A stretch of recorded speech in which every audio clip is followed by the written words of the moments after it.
जिस दिन भारत आज़ाद हुआ था उस दिन अमृतसर के एक रेलवे स्टेशन पर पहुंची एक खूनी ट्रेन जिसमें थी काफ़ी ज़्यादा लाशें, कटी हुई खोपड़ियाँ, फटे हुए सर और बच्चों के रोने की आवाज़। जिस दिन भारत आज़ाद हुआ था सभी लोग खुशियां मना रहे थे, लेकिन ये खुशियां कुछ देर के लिए ही थी। अमृतसर में एक ऐसा हादसा हो जाता है जिसके कारण पूरा देश तहल उठता है। अब ये क्या हादसा होता है आज हम इस वीडियो के अंदर जानेंगे। तो खौफनाक सन्नाटा था। अमृतसर का दिन का समय था जब एक ट्रेन एक प्लेटफॉर्म नंबर से आती है और वहां पर एक टीसी मौजूद होता है, लेकिन तभी उस ट्रेन में कुछ हलचल देखने को मिलती है। जब आप ट्रेन के पास जाते हैं तो वहां पर आपको बॉडीगार्ड दिखते हैं, वहां पर सैनिक मौजूद होती है जो कि ट्रेन के पायलट को कंट्रोल करती है। और वहां पर उसको देखने के बाद, यह कंट्रोल देखने के बाद टीसी को शक हो गया कि कुछ ना कुछ गड़बड़ है। और टीसी का नाम था छेदी सिंह।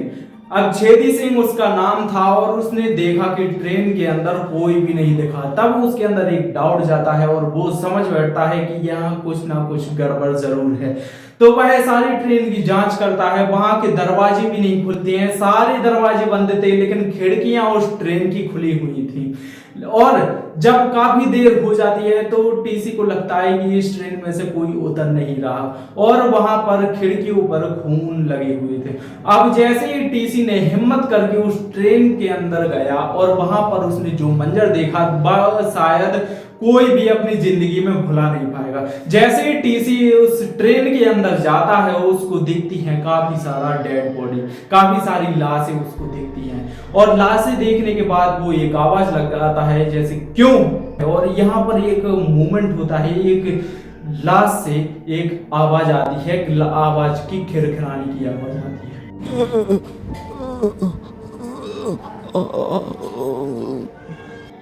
और उसी लाश में एक औरत भी होती है। उसने फिर से आवाज लगाई, सुन मैं यहाँ पर मौजूद हूँ।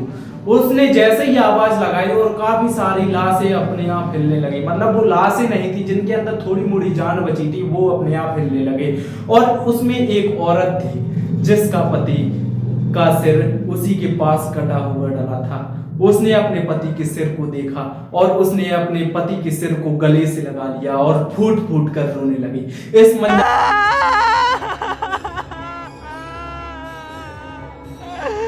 को देखने के बाद टीसी को सच में बहुत ही आघात पहुंचा था और उसने सारी जानकारी को बताया है और इसके ऊपर काफी सारी कहानियां लिखी गई हैं। आज हम उसी कहानी के बारे में बताते हैं। क्या हादसा था जिसने पूरे देश को दहला दिया और क्यों हुआ था पाकिस्तान का ऐसा खूनी खराबा बंटवारा। मोहम्मद लीपर नाम का एक व्यक्ति था जिसने अपनी एक किताब के अंदर फ्रीडम एंड मिडनाइट में लिखा है कि इस विभाजन में करीब 10 लाख लोग मारे गए, 1 लाख महिलाओं का।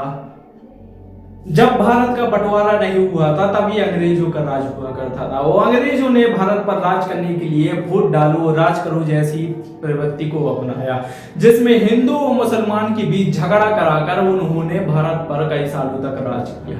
अब हम इस बारे में जानेंगे कि इस खूनी बदला क्या है।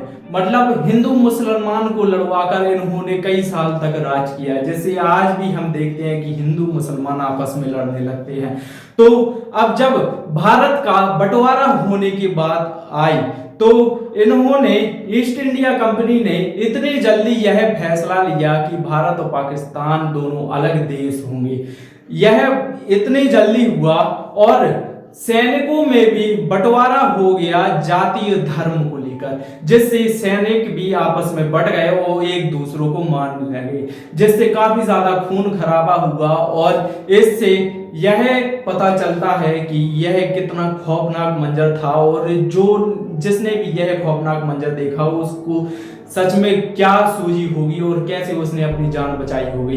हर हिंदू मुस्लिम के ऊपर खतरा मंडरा रहा था, कई बच्चे इसमें मारे गए। अब जब ट्रेन का हादसा होता है तो एक छेदी सिंह नाम का एक टीसी होता है जो कि ट्रेन के अंदर जाता है। उसने ऐसा मंजर देखा जिससे काफी ज्यादा खौफ उसके अंदर पैदा हो गया। उसने देखा कि किसी का सिर फटा डला हुआ है, किसी के हाथ पैर इधर उधर डले हैं और ट्रेन के अंदर एक नोटिस लिखा हुआ है, जिस नोटिस में लिखा है कि पटेल और नेहरू जी की आजादी को मुबारक हो, मतलब उन्होंने आजादी की बधाई दी है उसमें, और मैं आपको यह गिफ्ट भेंट करता हूँ। यानी इतने सारे लोगों को मार कर इन्होंने ऐसा गलत काम किया जिससे पूरा देश दहल उठा। एक और किताब है जिसमें इस बारे में लिखा हुआ है, ट्रेन टू पाकिस्तान के बारे में, जिसमें लिखा है द अदर ऑफ साइलेंस, किताब उसका नाम है। और उसमें लिखा गया है कि जब भारत का विभाजन हो रहा था तो अमृतसर ट्रेन हादसे में कई सारे लोग मारे गए थे। उसमें बताया गया है कि लगभग 10 लाख लोग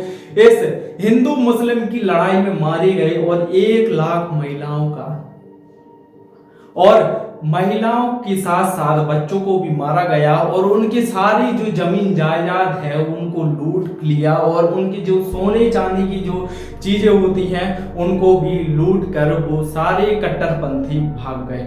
अब यही था जिससे भारत और पाकिस्तान का बंटवारा होना जरूरी था। तो इस वीडियो को यहीं खत्म करते हैं और चैनल पर नए हो तो सब्सक्राइब कर लेना। अब मिलते हैं किसी नए ज्ञान के साथ में और नए टॉपिक के साथ में, तब तक के लिए नमस्कार, बाय बाय।